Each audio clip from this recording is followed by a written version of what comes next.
मैं यमन के उन बहादुर हूतियों को सलाम पेश करता हूं क्योंकि उन्होंने वो कर दिखाया है जो पूरी दुनिया के 57 मुस्लिम देशों के संगठन ओआईसी ने भी नहीं किया है।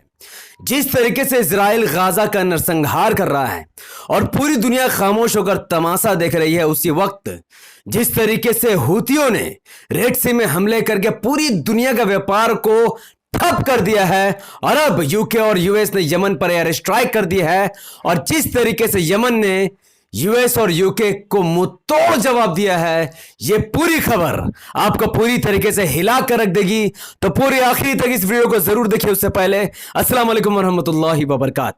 अल्लाह के नाम से शुरू जो बड़ा मेहरबान और निहायत रहम करने वाला है। मैं हूं मोहम्मद हफीज अंसारी और आप देख रहे हैं द पॉलिटिकल। लगभग 90 दिनों से इजराइल गाजा पर बॉम्ब पे बॉम्ब बरसाया जा रहा है, जिसके नतीजे में गाजा पूरी तरीके से तबाह बर्बाद हो चुका है। ऑफिशियल रिपोर्ट की माने तो गाजा में लगभग 23,700 लोगों की अब तक यानी 13 जनवरी 2024 तक 23,700 लोगों की मौत हो गई है। और उससे गंभीर खबर यह है कि गाजा में लगभग 60,000 से ज्यादा लोग घायल है, जो कि जल्द ही मर जाएंगे।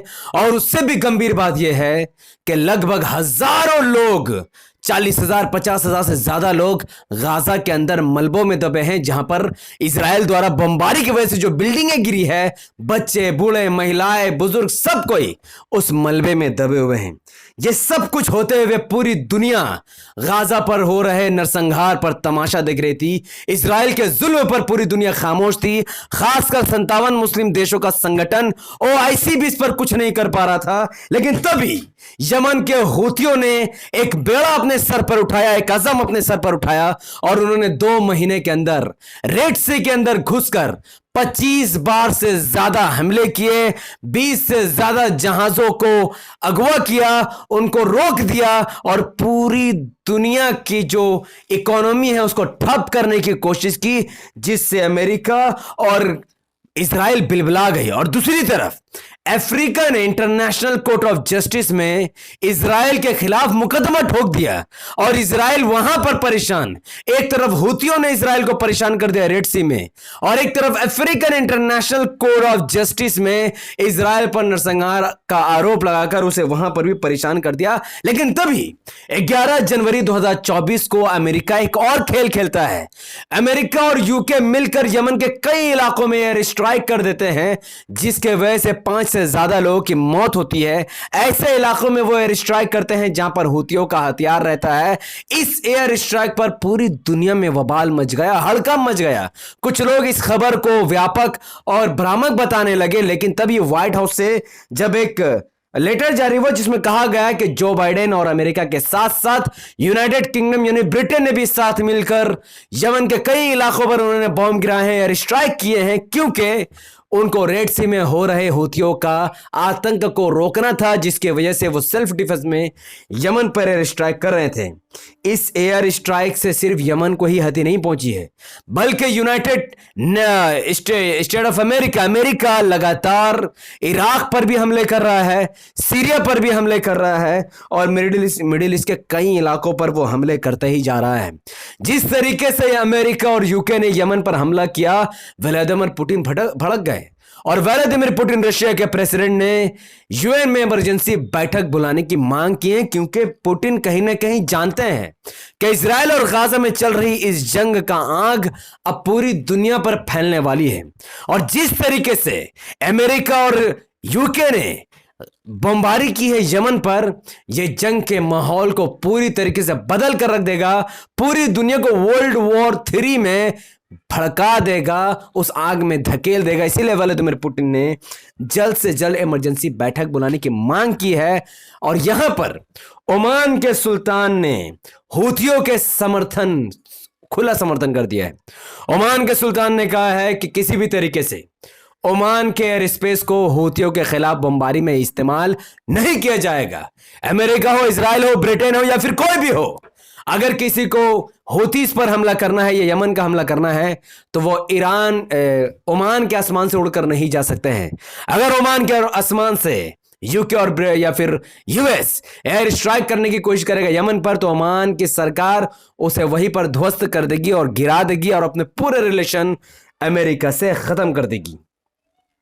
जिस रात ये हमला हुआ, जिस रात यूएस और यूके ने हुतीस पर हमला किया, ठीक उसी के सुबह में 11 जनवरी 2024 को यमन के हुती रेबल्स ने रेड सी के अंदर मौजूद एक अमेरिका के नेवी इंटेल बोट पर हमला कर दिया, जिसमें 30 से ज्यादा अमेरिका के लोग मौजूद थे। उसको अगवा कर लिया क्योंकि वो उनके लिए खतरा था और वो इजराइल की तरफ जा रही थी।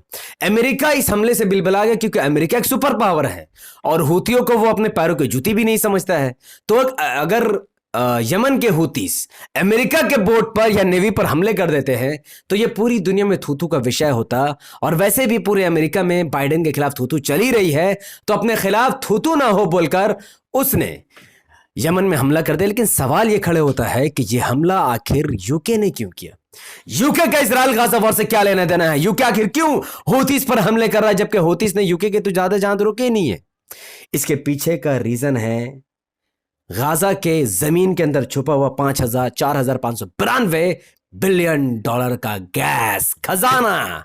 यूके को भी इजराइल का समर्थन है क्योंकि इजराइल गाजा में इसलिए हमले नहीं कर रहा क्योंकि उसे हमास को मिटाना है, बल्कि इसलिए वो गाजा में हमले कर रहा है क्योंकि गाजा के अंदर छुपा हुआ 4,592 फकिंग बिलियन डॉलर का गैस उसे चाहिए और वो उसे हासिल करके रहेगा।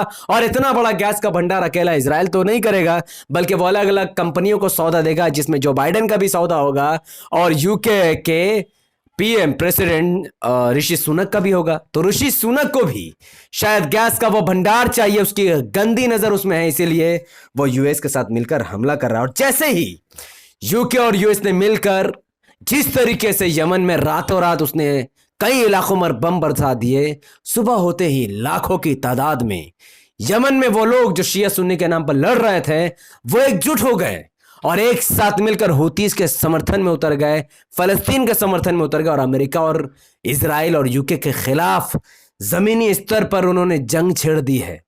और हुतीस के जो हेड हैं उन्होंने साफ तौर पर धमकी दी है यूके और यूएस को कि जो हमला यूके और यूएस ने यमन की सरजमीन पर किया है वो इस हमले का जवाब जरूर देंगे। और आपको मालूम होना चाहिए कि यमन ने ऑलरेडी इस हमले का जवाब दे दिया, क्योंकि जिस रात में यह हमला किया गया ठीक उसी के अगले सुबह ही यमन के हुतियों ने रेड सी के करीब यमन के पोर्ट के पास कई जहाजों को बंधक बना लिया है। जिस तरीके से उन्होंने 2 महीने के अंदर 25 बार से ज्यादा रेड सी में हमला किया था, उससे बड़ी तादाद में यमन में हमले के बाद यमन के हुतियों ने अगले ही दिन कई जहाजों को बंधक बना लिया है, इजराइल जाने से रोक दिया है। रेड सी में जितने भी जहाज इजराइल की तरफ जा रहे हैं वो तमाम जहाजों को हुती रोक रहा है। आखिर इससे हुती ऐसा कर क्यों रहा है? जिनको नहीं पता मैं उनको बता दूं कि हुती इसलिए यह काम कर रहे हैं ताकि पूरी दुनिया का अर्थव्यवस्था बिगड़े और जो कुछ भी इजराइल गाजा में कर रहा है, गाजा का नरसंहार कर रहा है, पूरी दुनिया इजराइल पर दबाव बनाए कि वो गाजा में नरसंहार को रोक दे, वो जंग को खत्म कर दे ताकि उनके जहाज उनको वापस मिल सके। यानी 57 मुस्लिम देश जो प्रेशर गाजा को लेकर इजराइल पर नहीं और अमेरिका पर नहीं बना पाए, वो प्रेशर यमन के हुती विद्रोहियों ने कहीं ना कहीं बना दिया है, जो कि बहुत बड़ा चिंता का विषय इजराइल 57 मुस्लिम देश और अमेरिका को करनी चाहिए। वहीं दूसरी तरफ अफ्रीका ने इंटरनेशनल कोर्ट ऑफ जस्टिस में इजराइल पर गाजा में नरसंहार का जो आरोप लगाया है उसे इजराइल ने सरे से ठुकरा दिया है। और यकीन मानिए इस इंटरनेशनल कोर्ट ऑफ जस्टिस में जो भी फैसला होगा या इजराइल के खिलाफ कोई भी निर्णय अगर किया जाएगा, इससे इजराइल को घंटा भी फर्क नहीं पड़ता, क्योंकि इजराइल यूएन हो या फिर इंटरनेशनल कोर्ट ऑफ जस्टिस हो, इसे अपने पैरों की जूती समझता है। वो कुछ नहीं समझता इन संस्थाओं को, इन संगठन को। इजराइल को जो करना है वो अमेरिका के दम पर करके ही रहता है, क्योंकि पूरी दुनिया में अमेरिका का कंट्रोल है, इल्यूमिनाती का कंट्रोल और इजराइल का कंट्रोल है, यहूदियों का कंट्रोल है। वो जानता है कि यह कंट्रोल ना ही यूएन उनसे छीन सकता है और ना ही इंटरनेशनल कोर्ट ऑफ जस्टिस। तो ये सब कुछ इससे अफ्रीका जानता है, अफ्रीका जो ये केस लड़ रहा है वो जानता है कि इससे इजराइल को कोई फर्क नहीं पड़ेगा। लेकिन फर्दर आने वाले वक्तों में जिस तरीके से यूएन और इंटरनेशनल कोर्ट ऑफ जस्टिस मुस्लिम हुक्मरान और मुस्लिम देशों के खिलाफ फैसला सुनाते हैं, अब आने वाले वक्त में वो नहीं सुना सकेंगे, क्योंकि अगर यूएन और इंटरनेशनल कोर्ट ऑफ जस्टिस का फैसला खुद इजराइल नहीं सुनता तो फिर कोई मुस्लिम हुक्मरान उनका फैसला क्यों सुनेगा? तो यह बहुत बड़ी खबर थी यमन, इजराइल, गाजा, फलस्तीन और अमेरिका को लेकर जो मैंने आपके सामने रखी। फर्दर यमन के हुतियों के कुछ बड़े नेताओं ने कुछ बड़े बयान दिए हैं। हो सकता है आने वाले वक्त में यूएस और यूके में कोई बहुत बड़ा धमाका हो या फिर कोई सरप्राइज अटैक हो जो पूरी दुनिया को वर्ल्ड वॉर की तरफ घसीट दे। और व्लादिमीर पुतिन यूएन में क्या बयान देते हैं, जो इमरजेंसी बैठक उन्होंने बुलाई है, वो पूरी खबर मैं आपके सामने रखूंगा। तो इस चैनल द पॉलिटिकल पर बने रहिए, इस वीडियो को लाखों लोगों तक पहुंचाइए ताकि सही खबरें तमाम लोगों तक पहुंच सके। इस वीडियो को लाखों लोगों तक पहुंचाने के लिए इस वीडियो को लाइक कीजिए, इसके लिंक को व्हाट्सएप फेसबुक इंस्टाग्राम पर शेयर कीजिए, अपनी बातों को धड़ाधड़ कमेंट पर रखिए कि आप यमन के साथ हैं या फिर 57 मुस्लिम देशों के साथ है। जाहिर है कि जवाब काफी आसान है और मुझे उम्मीद है 99% लोग जो इस वीडियो को देख रहे हैं वो कमेंट पे अपना जवाब जरूर देंगे। हमारे यूट्यूब चैनल द पॉलिटिकल को सब्सक्राइब कीजिए और बेल आइकन को हिट कीजिए। अगर आप सब इस वीडियो को हमारे Facebook channel the political news पर देख रहे थे तो इसे लाइक और फॉलो करके 5 बड़े ग्रुप में शेयर कीजिए। मुझे अपनी दुआ में याद रखें। बहुत बहुत शुक्रिया। अस्सलाम वालेकुम वरहमतुल्लाहि वबरकात। अल्लाह के सलामत रहमत बरकत अब तमाम भाई और बहनों पर हो। मैं अल्लाह भी